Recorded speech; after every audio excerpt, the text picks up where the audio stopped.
আল্লাহ তাআলা দুইজনকে সৃষ্টি করুক, একজনের নাম আব্দুল্লাহ আর একজনের নাম আব্দুর রহমান। সৃষ্টির পরে আব্দুল্লাহকে বললেন, আব্দুল্লাহ, আমি জানি তুমি পৃথিবীতে 50 বছর হায়াত পাইতা, খুব ভালো কাজ করতে, তুমি দুনিয়াতে অনেক ভালো কাজ করতে, এটা আমি আগেই জানি, আমার অসীম জ্ঞান বলে আমি আগে থেকেই জানি। তো যাও, তোমার এইমাত্র সৃষ্টি করলাম, তুমি জান্নাতে ঢুকে যাও, কারণ আমি জানি তুমি জান্নাতি হবে। আচ্ছা, আর আব্দুর রহমান, তুমি পৃথিবীতে খুব খারাপ কাজ করতে, এটা আমি জানতাম, তুমি জাহান্নামী হবা, যাও।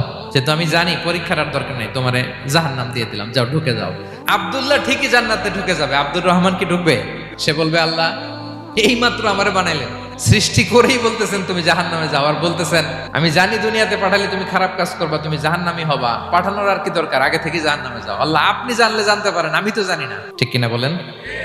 সে বলবে, না আল্লাহ, আপনি ভুল বলতেছেন, এই দুনিয়াতে পাঠাইলে আমি খুব ভালো কাজ করতাম, এজন্য আল্লাহ তাআলা পরীক্ষার আয়োজন করেছেন, যাতে করে তুমি জেনে যাও যে পৃথিবীতে তুমি কি করেছো। এখন আর আল্লাহকে এক্সকিউজ দেওয়ার সুযোগ নেই। আচ্ছা বলেন তো, আবু জাহেলকে যদি আল্লাহ এখন কিয়ামতের দিন বলে, Abu Jahl go to the hell fire, Abu জাহেলের কিছু বলার সুযোগ আছে? কারণ ও দুনিয়াতে কি করে আসছে এটাও জানে না। ফেরাউনকে ডেকে যদি আল্লাহ বলে, ফেরাউন তুমি জাহান্নামে যাও, go to the hell fire, ওর কি কোনো এক্সকিউজ দেওয়ার সুযোগ আছে?